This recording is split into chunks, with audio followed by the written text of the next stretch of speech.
Hey everybody, going to talk about shaving irritation and ingrown hairs today. So, do you ever deal with shaving irritation or ingrown hairs?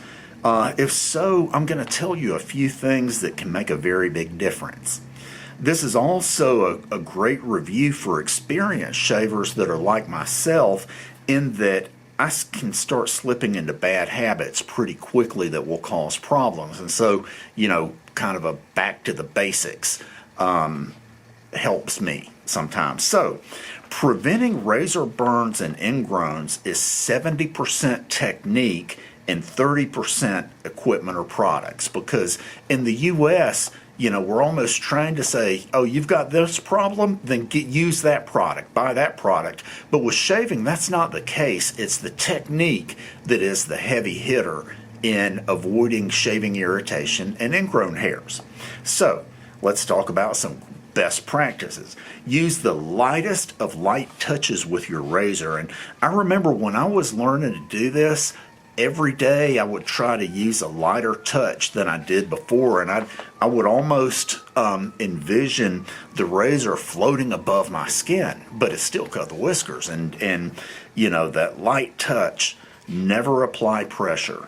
It's better to do more passes with the lightest of light touches. So the action of the razor cutting the hair is a matter of the razor being brought across the hair. So the pressing does nothing. Now, when you don't press, you may not get a full width of the razor, but you can come back and do more. So the lightest of light touches goes such a long way. Okay, next, never let razor blades age after the first use. The cutting edge of a razor blade is about 35 to 40 molecules thick. It gets bent or corroded very quickly. And there are blades that last longer, but for the ones I use, I would say this: depending on the blade, I'll use it 2 to 3 times and then discard it. If I'm not shaving frequently, then I'll discard it a week after the first use.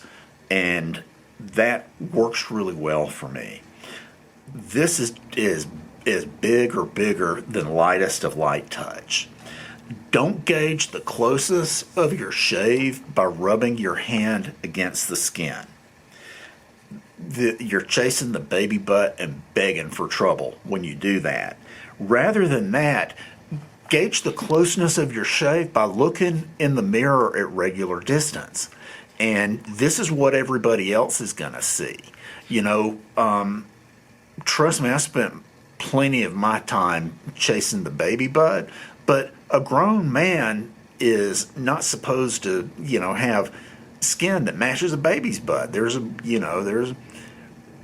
just how it is. So if you do the visual check, then you're seeing what others are going to see. Pre-shave prep is a must. And a shower before shaving does the trick for most men. And, there are people who don't do any pre-shave prep and don't have a problem, but that's not the norm. These days, I do a 2-pass shave. I do with the grain and across the grain. It gives me a close, comfortable shave I feel good about, and that's what I do. So, that's it for today. Thank you.